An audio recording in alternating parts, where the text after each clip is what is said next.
So I want to talk with you this morning about something that has really helped me, and I anticipate that it will help you a lot. We spend our lives learning things, especially in school. We learn all kinds of things. Our teachers teach us, like, how to read and write and arithmetic. But one thing that we don't often learn is what I'm going to talk with you about this morning. So one of the things that we learn is this. Did you all learn how to say please and thank you when you were growing up? Do you use that? Yeah, you use it all the time. Hopefully you use it. That'll help you have better relationships with people. How about this one? Brush your teeth and wash your hands. That little girl exemplifies what we've been taught now for the last 2 years, too. Even singing happy birthday while you're washing your hands to make sure you wash your hands a lot. We use this quite a bit, too. Maybe at least several times a day. Hopefully you're brushing your teeth. How about this one? Use this one? When do we use this one? Yeah, when we're crossing the street. Hopefully you use this and you've been able to avoid accidents. How about this one? Did you learn this one? Fires. Yeah, good job. You're all A students, but I knew that when I came in here and I saw you because this is the first talk of the day and it's usually the least attended one. And so I'm glad to see you all are here and you're paying attention. But yeah, we learned this when we were in school to take care of it if we ever caught fire. Now, how many of you have ever caught fire? Wow, I think this is the largest. What? Well, I still know the vast majority of you haven't caught fire and you've never gotten to use this. I thought as a kid, I didn't know what I was thinking, but I thought as a kid how disappointed I was that I never got to use this one. As much as my teacher spent time teaching us how to stop, drop, and roll, and I grew up in California too, so we learned the earthquake drills as well, but I never got to use this one. I'm sorry for those of you who have had to use this, but very few of us have actually had to use this. And yet, how much time did our teachers spend teaching us how to stop, drop, and roll? Most of us haven't learned how to fully take care of our brains, though. Not very many people have had a sit-down talk about how to think. Have you? Most of us haven't. Maybe you've been to therapy and you've learned some of this, but we don't learn it when we're little kids, do we? And fortunately, we have upwards of like 80,000 thoughts that go through our heads every single day, and yet so few of us have actually learned what to do with those thoughts. And so I think mental hygiene is actually one of the least taught but most needed things that we've experienced. And I'm here to help you learn how to do that. I'm going to try to do it within an hour. But you can practice this when you get home too. If you have paper and a pen, now would be a really good time to pull it out. If you don't have that, I'm not opposed to you picking up your phones and taking pictures of these slides, but I'm actually going to give you a resource at the end too, if you want to go back and do this if you don't have either of those. So I want to talk to you a little bit about something called cognitive behavioral therapy. Now, this is one of the most researched types of therapy, and it's also shown to be one of the most effective, if not the most effective type of therapy. And all of this revolves around 3 components. Every single one of my clients, when they come to therapy, I am a therapist, they come for, not a massage therapist, by the way. A mental therapist. Some people have asked that before when I said therapist. Oh, what kind of therapy do you do? I thought there was only one, but apparently there's others. My egocentric brain thinking I'm the only one. But there's 3 components, and the first 2 components every single one of my clients comes into therapy for are the bottom 2 parts of this triangle. All of my clients are worried about their feelings. I'm not feeling the way I want to feel, and I'm feeling things I don't want to feel, things like anger, depression, anxiety, frustration, Apathy, not feeling anything, that's actually a feeling too. Did I say anger already? Hopelessness, those kinds of things. They're coming for those feelings. But the other reason they're coming is because of their behaviors. When we have all those unhelpful or unpleasant, I should say, feelings, what do we wind up doing? We wind up doing the first thing we can find to get rid of those feelings. And they're not always the most productive things. Sometimes they actually make us feel worse afterwards. Sometimes those behaviors are things that other people are telling us they don't like us doing. But those are the two reasons that every single person comes into therapy. What they don't realize is that top little circle of the triangle. It's actually their thoughts that are contributing to those feelings and those behaviors. The way we think, and the interesting thing is we don't realize how our thinking is different from other people's, because how often have you had the chance to get outside of your head and go into somebody else's head to see what their head is like compared to yours? And so we think whatever we're thinking, well, that's just normal. And maybe I have a deficiency or maybe I'm struggling, but that's just how it is because that's me. But what if that wasn't the case? What if there was another way? So these are just the components of cognitive behavioral therapy. And I know some of you are very conservative in the types of things that you want to take into your brain. And so I want to put a little disclaimer with this. I don't believe in everything that is associated with cognitive behavioral therapy, but I do believe in these three components, and I do believe that our thoughts do affect our feelings and our behaviors, and it's a very simple method that you can work from just taking this simple concept. So let's look at what God's Word says. So cognitive behavioral therapy actually didn't come around until the mid-1900s. That's when the term cognitive behavioral therapy came around.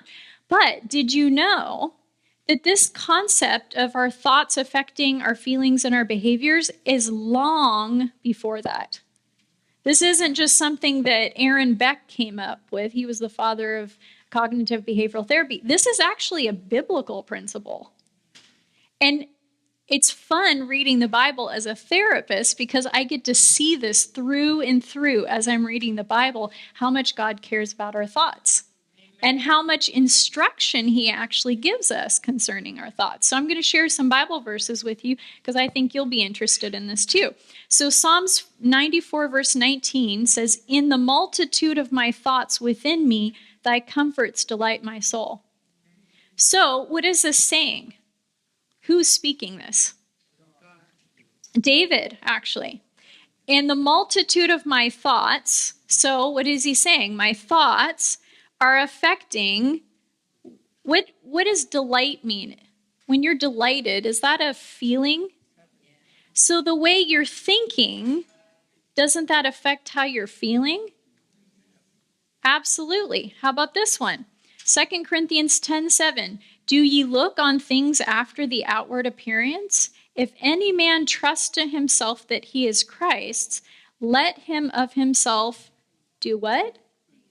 Think about this again. So how often do we need to consider that we are Christ's? That he's taking care of us? We're supposed to keep thinking about this. What does that do when you keep thinking about the fact that God's taking care of you and you're in his protective hand? Don't you start to feel better? What kind of behaviors do you have when you're thinking those kinds of thoughts? A lot more productive, functioning behaviors, absolutely. How about Luke 24, verse 38? And he said unto them, this is Jesus, "Why are ye troubled? And why do thy thoughts arise in your hearts?" What kind of thoughts were they thinking? This was the disciples. They were discouraged. Yeah, they were going over the fact that Christ had just died. They didn't even recognize that Christ was walking with them because they were so discouraged. So what were the feelings that they were having? Discouragement. And what were they doing? There's a behavior that doesn't look like a behavior.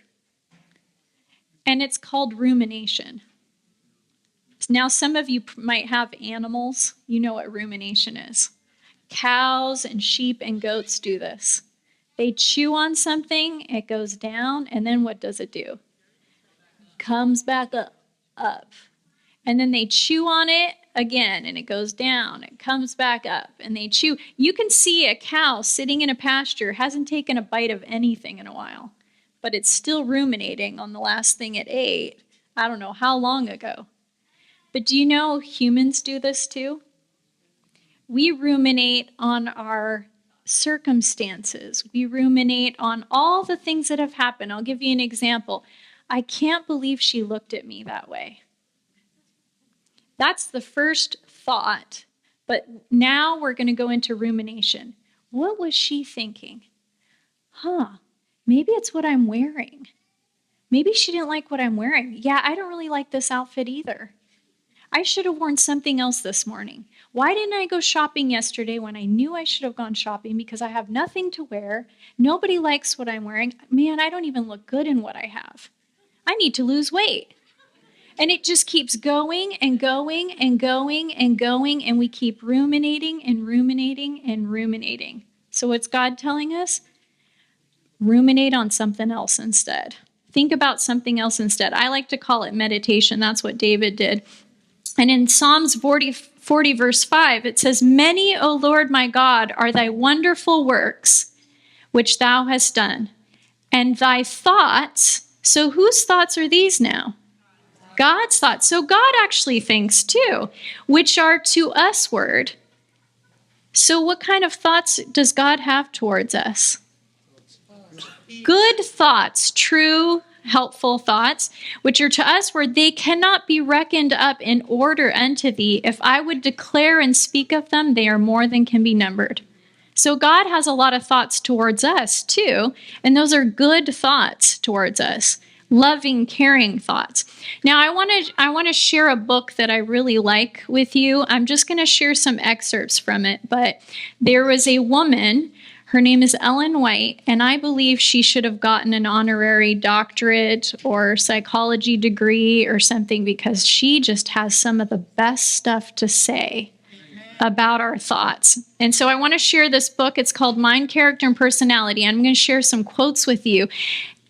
This woman came along before Aaron Beck. I think she should have been the author or the mother of cognitive behavioral therapy. She says, the thoughts, and remember the triangle as I'm sharing these quotes with you. The thoughts and feelings of the mother will have a powerful influence upon the legacy she gives her child.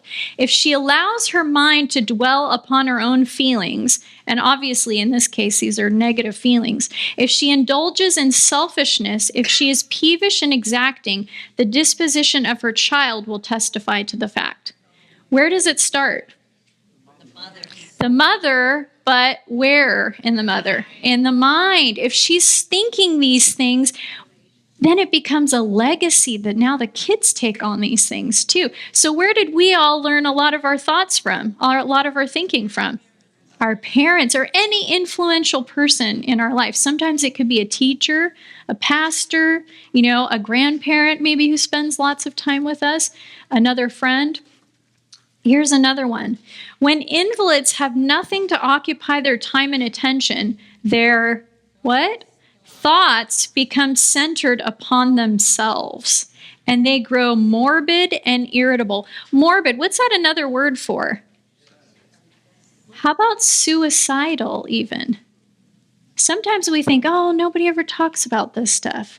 Sometimes you just have to read between the lines and see, no, all of this stuff has been talked about a long time ago. Morbid and irritable. So maybe this person's a little agitated. Many times they dwell upon their bad feelings until they think themselves much worse than they really are and wholly unable to do anything. One of the things I love, I do a group Monday through Friday. I love this when people come into my group. And one of the things they'll share with me before they meet everybody else or get to know them, they'll talk about how bad their life has been. Now, some people have had a lot of difficult circumstances that they've been through, but some people aren't quite as bad off, I think, as they think they are. And the wonderful thing is once they get within this group and they start meeting other people and hearing their stories, something happens. They realize, oh, maybe I'm not as bad off as I thought I was. Maybe my life isn't quite as bad. And it starts to become more real to them that, oh, maybe I should have been a little more thankful than I've actually allowed myself to be. And they actually start to get better just because they're not alone anymore with their thoughts, alone with their negative thoughts. How about this one? This kind of wraps it all up. Let us place our thoughts upon holy things. Let them be pure and true, for the only security for any soul is. So if there's right thinking, what does that mean? There's also wrong thinking. You can't have right thinking if there's only right thinking. There's some people that have wrong thinking. We are to use every means that God has placed within our reach for the government. Some people don't like government, but it's important. The government and cultivation of our thoughts. I love this because I imagine a garden. Don't you have to cultivate the soil to grow anything worthwhile? Absolutely. Don't we have to cultivate our brains to get anything out of them worthwhile? Absolutely. His truth will sanctify us body and soul and spirit, and we shall be enabled to rise above temptations. Okay, so I'm a really practical girl, and so I'm going to give you some practical time learning how to cultivate your thoughts. Would you like to do that? This is where if you have any paper, you want to pull it out. If you have a pen or pencil, you want to pull it out because we're going to go through something that I actually go through with my clients. It's really nice for somebody to tell you how important something is, but it's also even nicer when they tell you how to do it. When I was growing up, there was a cartoon, and that cartoon was called G.I. Joe. Anybody remember the old G.I. Joe cartoon? At the end of every episode, I guess I was a tomboy because I liked this cartoon, but at the end of every episode, the announcer always said the same thing. Told you the moral of the story. Back then, cartoons had morals. And then right after that, the announcer would say, and knowing is half the battle. What's the other half of the battle? Now I got to do something with the stuff that I know. So I'm going to give you the information. I'm like Home Depot or Lowe's. I'm going to give you the tools, but you got to do the work.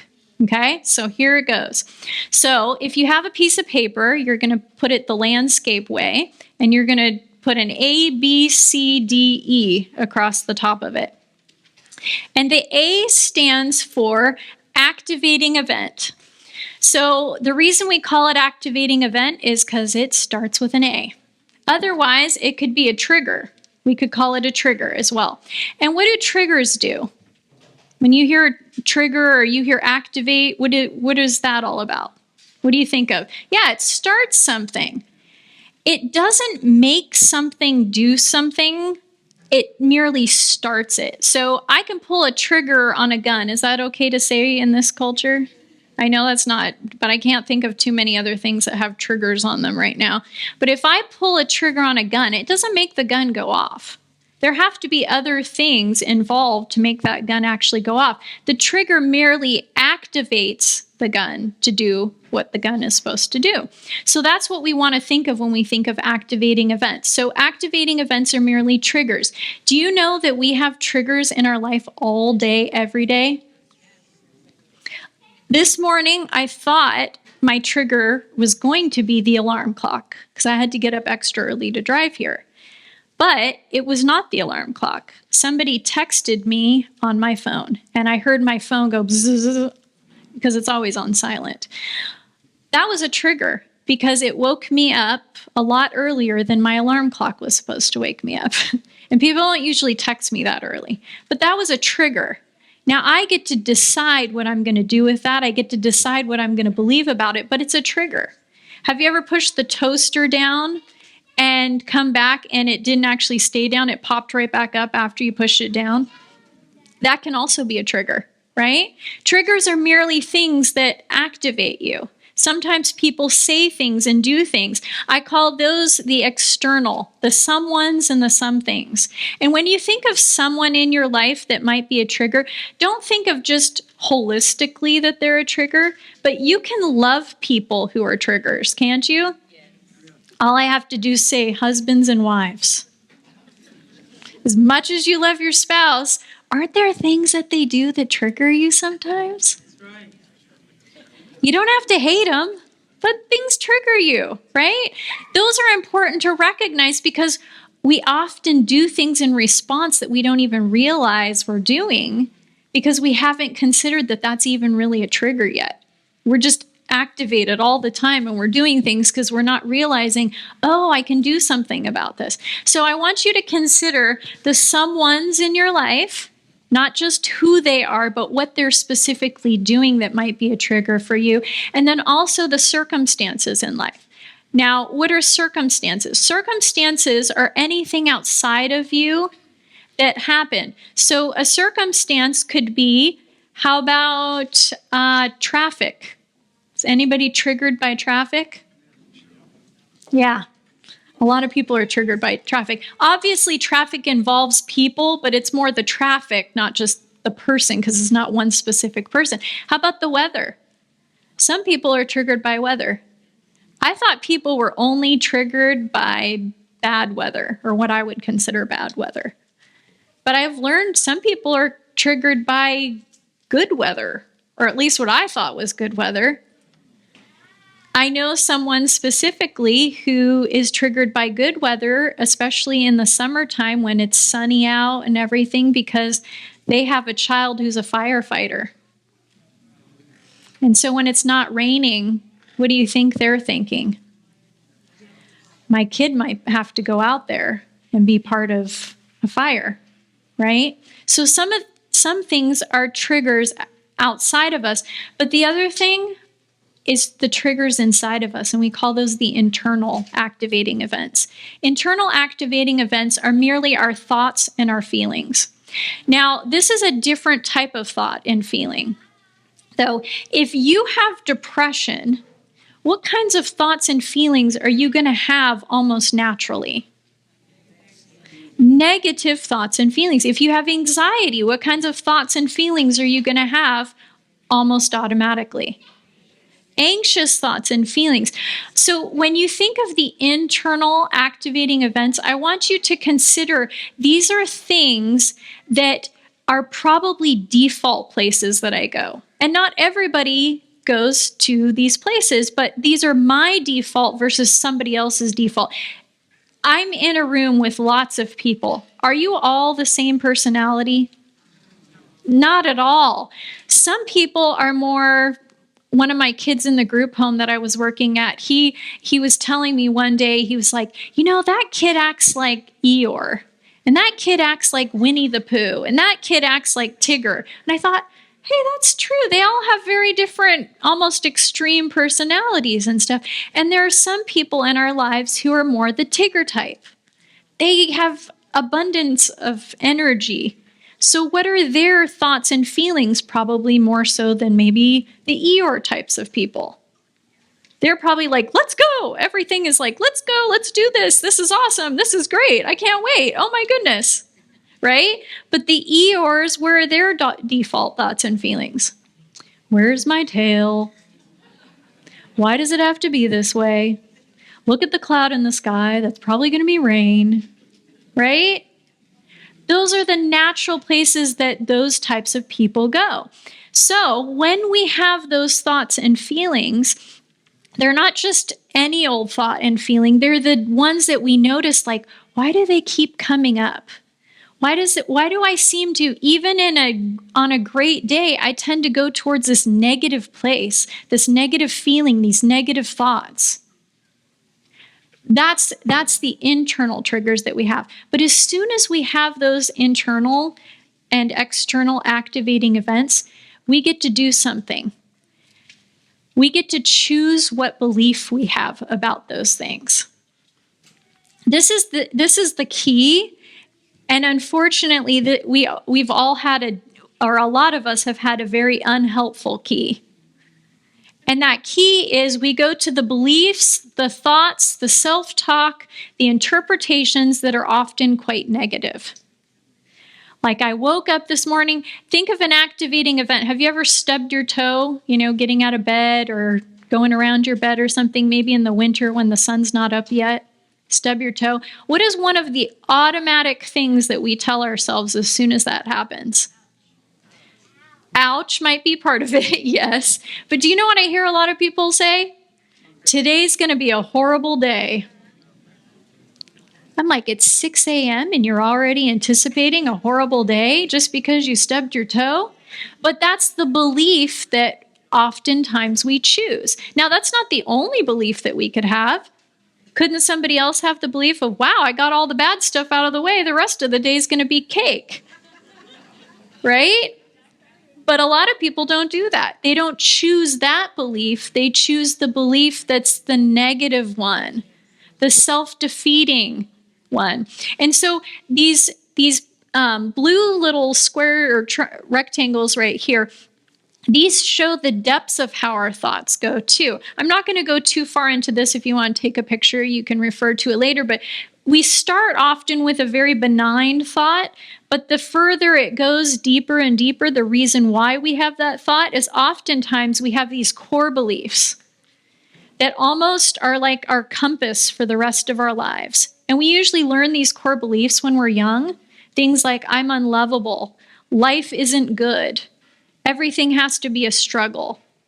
Why do I have to work, or I have to work hard to get love from people? It can't just be natural. It has to be with a lot of effort. Or I have to do X, Y, and Z in order for people to want to be around me. Those kinds of things. But as soon as we choose our belief, that choice becomes whether we are a victim or a victor in that situation. Because what comes after that is the C.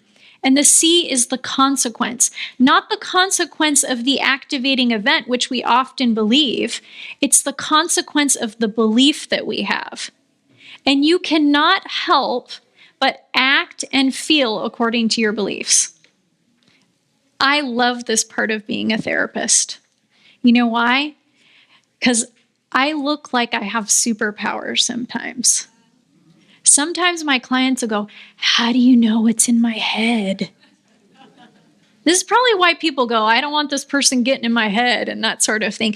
But it's not actually that hard to get in somebody's head or to know what they're thinking. You know why? All you have to look at is what they're feeling and what they're doing. If I know your behaviors, if you're doing a lot of self-destructive behaviors, what kind of thoughts do you have to do self-destructive behaviors? You have to have negative thoughts. Thoughts like, what does it matter? No matter how hard I try, it doesn't work out. So then I'm going to go to self-destructive behaviors because why would I ever try if I've already told myself it's not going to work out? Isn't that true? Yeah. So our consequences are going to be those emotions, that sadness, anger, loneliness, hopelessness. Do you know hopelessness just on its own is a sign of depression? Yeah. Because what is hopelessness? There's no solution. So why would I try to find any creative solution to my problem if I've already told myself this is hopeless? Do you see how this works? You can't help but have a thought and have consequences in your feelings and your behaviors. It's really important to see these things. But like I said before, it's not A to C thinking. It's not our activating events that cause the consequences. It's our beliefs that cause the consequences. Otherwise, if it was the activating event, every single person would respond to weather the same way. Every single person would respond to your mother the same way. I didn't get any laughs out of that. You all must have like perfect mothers and you're so happy with the way they do everything. Usually people go, oh. But all of the people in your life, everybody would respond to them the same exact way. They'd all blow up or be calm the same exact way. But that's not true. Everybody responds differently to different things. So it means we have different thoughts about those things that are causing us to respond that way in the consequences.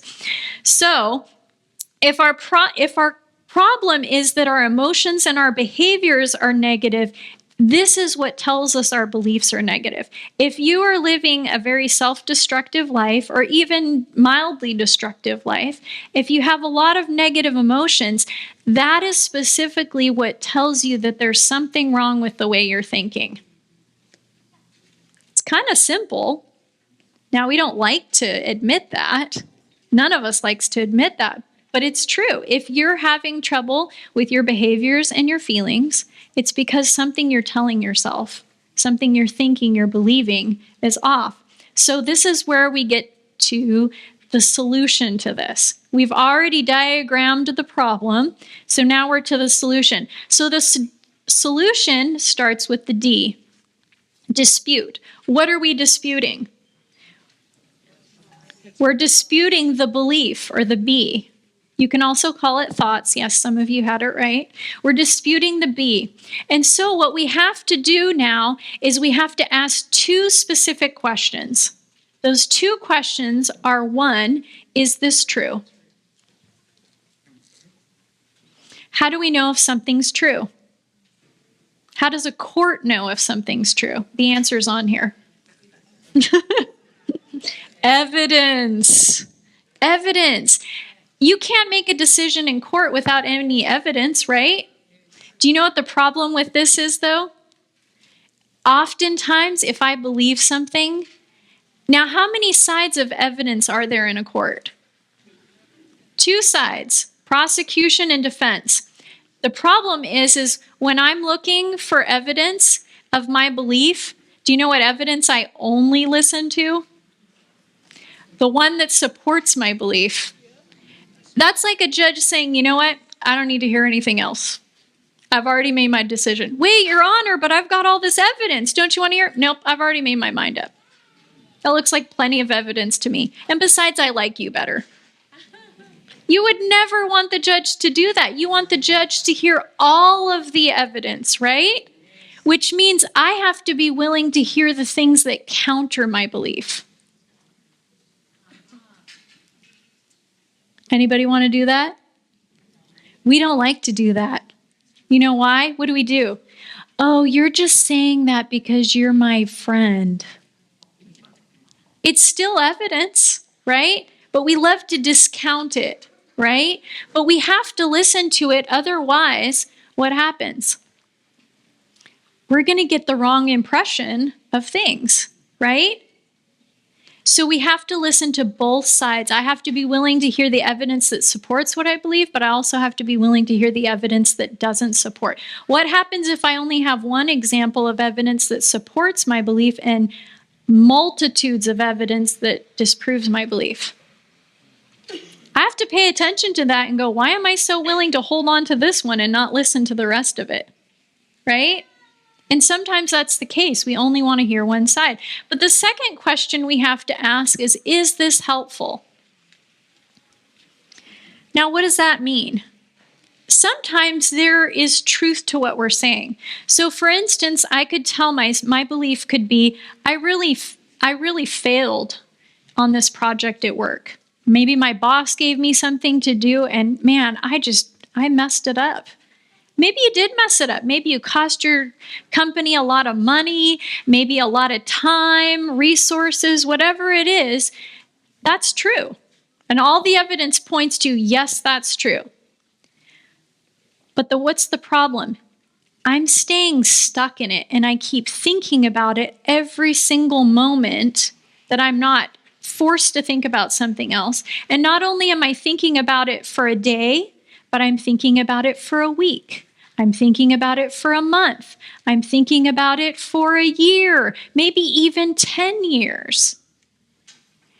I'm stuck. I haven't moved forward. And that's the second question we have to ask. Is this helpful? Is it keeping me stuck? Or is it allowing me to move forward, to learn, and to grow from this situation? You know, one of the things that we have to ask too when something is helpful, or ask what we're considering when something is helpful, is not only will this keep me stuck, but do I even have enough evidence? What happens in a courtroom if you don't have enough evidence? No decision is made, and the judge throws the case out and even might say at the end, you know, when you have more evidence, come back. Do you know our brains don't like to do that? We don't like to do that. Have you ever been so adamant that you remembered something the way that it was, and only to find out, oh, that's not what it was?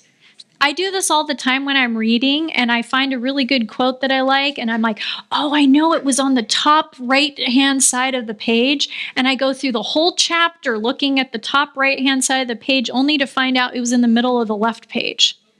I'm like, why do I do that to myself? I'm so sure of it, only to find out it's not where I thought it was. It's because our brains don't like to admit we don't know things. So we like to fill in the blank, put something in there, even if it's false. But one of the most important things we can do in terms of being helpful is, do I even have enough evidence to make this decision? If I don't, I have to let it go. I don't know why that person said that to me. I haven't talked to them yet. So why make a big deal about it, even though they said it? Maybe it's counter to their character to say those things, and I haven't given them the credit of figuring out what was going on when they said it. Or maybe I heard it wrong. I had a situation with a supervisor once. He had heard, or I had sent an email regarding somebody who left our office for a whole month. She was another supervisor. I had way too many supervisors at that job. But she left, and then my supervisor was emailing me saying, did you hear that, you know, this other woman had left? And I wrote back, yes, I heard, but I don't know why. Well, come to find out, her dad had died, and she flew out of the country to the country that he had lived in for the funeral and family services and everything like that. He thought, I found this out 2 months later, he thought that I was being rude and I didn't understand why she had to go back to this country to deal with the funeral stuff. I had said I don't know why because I didn't know why she left. Now, what does it sound like when you think this person knows that their father died, and you get an email that says, yeah, I heard, but I don't know why? Sounds really rude. And for 2 months, he thought that, even though I would never say anything like that in my entire life, he thought that I was being rude. Yeah, I don't know why she left. Why do you have to leave when somebody dies? That's what he thought I meant. And it was 2 months later that he found out that's not what I had meant when I said that. And I didn't know he thought that's what I meant. So there was no way to clarify it. So sometimes our brains input things because we just want to say we know something, but we have to ask that question. And if it's not true, and if it's not helpful, we have to replace it with something that is both true and helpful. And sometimes the truth is, I don't know enough yet. I can't make a decision on this yet because I don't know enough yet. Are you willing to say that to yourself sometimes? I haven't done the work yet to figure this out, and I'm okay with it until I find out, until I ask more questions. We call that reframing. If you have a house that's framed poorly, don't you have to reframe it in order to put everything on right? Same with our brains. If our brains aren't framed right, our thoughts aren't framed right, we have to reframe it in order for those things to be right, in order for our thinking to be right. Here's some other questions that we can ask ourselves in this situation. What evidence do I have that I'm worthy? Sometimes the question or the belief is, I'm not worthy, I'm not lovable. When is a time I was treated fairly? We call that the exception question. Sometimes we believe something happens all the time or every time I do something. So if you believe that, like sometimes, oh, they always do this. Well, my next question should be, is there ever a time that they don't do that? If they don't, can I say they always do it? No, I can't. What does the Bible and God have to say about me and my situation? Do you know that no one has a better vantage point of who you are than God? So no matter what anybody says about you, they don't know you like God does. And if God finds any one thing about you redeemable, and we all know he did because he sent his son for us, if he found one thing redeemable in me, what does that mean? I'm worthwhile. There's something worthwhile in regards to me. What are the exceptions to my thinking that I'm hopeless? Do others think my life is over? These are some of the examples of questions I can ask myself in terms of, is this true and helpful? In the scheme of things, is it really that important that this person wasn't trustworthy? Now, you want to hear something funny or maybe sad? I don't know. I don't trust everybody.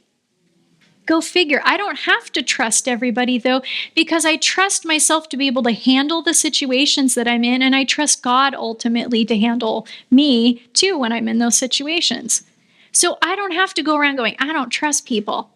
They all let me down, everything like that. I don't think we should trust everybody. But it's okay if some people aren't trustworthy because I know how to handle those situations. So far, so good. Am I only thinking this because someone suggested this? What might other people say? Will this help me in my desire to move forward? That's the helpful question. And would I allow, sometimes we're so hard on ourselves. This is a question for those of you that are really hard on yourselves. Would I allow a little child or my best friend to think this way? Sometimes if you just imagine yourself at the age of 5, I know it looks like there might be somebody in here who's at 5. But imagine your 5-year-old self coming up to you and saying some of the same things that you say about yourself. What would you say to your 5-year-old self? Yeah, you're right. No, you would never say that to your 5-year-old self coming up to you. So don't say that to yourself now. It's still the same person, just an older version. I like this verse. It says, take captive every thought to make it obedient to Christ. That is an imperative that we are to do with our thoughts. We don't just get to let them do whatever they want, however they want, whenever they want. And when you do this is when you have the effective change. That's what the E stands for. An effective change means your emotions are going to improve. You're going to have more pleasant emotions. Now, that doesn't mean if you have lost somebody in your life and that's your trigger, that suddenly you're going to be happy. Please do not hear that from me. But with that sadness, you're not going to have the hopelessness that comes with irrational thinking, right? So when our emotions improve, that means they lessen the worse ones and improve the better ones. And also, our behaviors are going to change because if I'm thinking right, then my behaviors are going to be right as well. So these are things that you can do. But the best part is, now we talk sometimes about how we can't change our triggers, but when you're changing the way you think and your feelings and behaviors change, aren't the people in your life going to start responding differently to that as well? Now when that traffic is on the road, you're going to be like, whatever, bring it. I got this. Ain't nothing going to ruin my day today. This is just a normal part of life. I'm not the only one on the road. Everybody's got to deal with traffic. I'm going to put that Brain People podcast. This is a plug for the podcast I'm part of. I'm going to put that Brain People podcast on and take this opportunity to learn something. Wouldn't you like your life to go that way? So the effective change actually changes all of your thoughts, change even the circumstances in your life that you're going through. But the best part is, you've heard that phrase, the plant that you water is the plant that... Now, if you started out with sorry, I'm going the wrong direction. I'm looking my way. But if you start out those activating events being the internal ones where you're feeling depression and anxiety, because that's kind of naturally where you go, don't you think when you change your thoughts over here, that's not going to then affect those ones that you had as activating events even, I am proof of that. One of the worst things that I suffered from growing up is anxiety. It was so bad that my mom would try to put her arms around me and calm me down because I would shake. Not shake from cold or nervousness, but like literally like just pervasive unrest throughout my body. I worried about everything. Later on, I got, a bout of depression with it too, because those two tend to be like Siamese twins. But I went through horrible anxiety growing up. I look back, and when I was probably about 9 years old, I would have stomach aches that would wake me up in the middle of the night. If you have a child with stomach aches and headaches and you can't figure out what's going on, a lot of times those are actually signs of anxiety because they don't have the words to express what's going on. And I look back and I'm like, duh, my mom was trying to give me charcoal for my stomach and all this other stuff. And I'm like, it was anxiety. Charcoal doesn't fix anxiety. She was trying to do her best, but it was anxiety. And if I knew some of this stuff, I wouldn't have worried so much and everything like that. But today, you can ask my husband. He'll tell you, how much do I stress about? Don't tell him right now, but I don't stress like I used to. Now I still get a little nervous. I'm human, but it's not pervasive. It doesn't rule my life. It doesn't tear me down and beat me up. It's like, oh, I know what to do with this. I can handle this. And then it's over. Here's a sheet that I'm going to actually give you access to. You can go and find it online, but I'll let you know about that in a little bit. But I want to share this quote too. This comes from the same author I shared with you earlier. Her name's Ellen White. You should acquire habits of self-control. Isn't that what you're here for? Even your thoughts must be brought into subjection to the will of God and your feelings under the control of reason and religion. Your imagination. If you ever want to do a study in the Bible on thoughts, 3 words: thoughts, thinking, and imagination. That's actually another word for thinking. Sometimes we actually like glorify imagination. Oh, I want my kid to read. I want to, get their imagination going. You do not want to do that without some restraint, right? You don't want your kids to have all kinds of imaginations to do crazy things. Right before the flood, what was the people's imaginations like? Evil, yeah. So there's good imagination and there's evil imagination. But your imagination was not given you to be allowed to run riot and have its own way without any effort at restraint or discipline. Do you think this is going to help you have some restraint and discipline? Yes, I'm going to answer that for you. If the thoughts are wrong, the feelings will be wrong. And the thoughts and feelings combined make up the moral character. Is this not a summary of cognitive behavioral therapy the way it's supposed to be done? Absolutely. And I love this verse. Now, sometimes people think I do this just because I want to help people have better thoughts. That's not the reason I do this. We've had the last couple years to see just how much the world can change quickly, right? I believe the last battlefield that Satan is fighting on is our mind. Yes. Somebody can be in a car accident and lose their leg and they're still the same person, just missing a leg. Now, I'm not saying I don't want anybody to take that the wrong way. But what happens when you have depression? What happens when you have anxiety? That's when people will say, I don't feel like the same person. I'm not the same person. And I've seen people drastically change because of their mental well-being.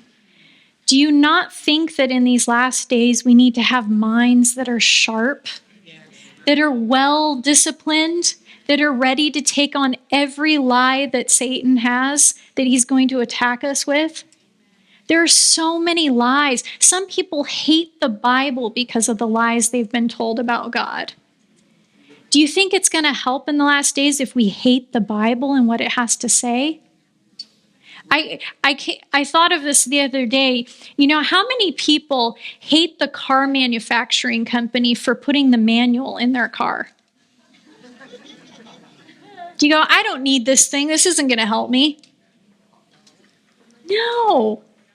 The first thing we do when something's going wrong, besides just take it to the mechanic if you don't want to read the manual, is you pull out the manual to see what's that thing going on with it. And then you follow whatever the manual says to do.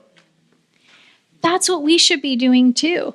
But some of us have been told so many lies about God and his ways and about ourselves even that we're stuck. And we can't get out of that. I love this verse, 2 Corinthians 11:3. It says, but I fear lest by any means as the serpent beguiled Eve through his subtlety, craftiness, so your mind should be corrupted from the simplicity that is in Christ. Satan's the author of all these lies.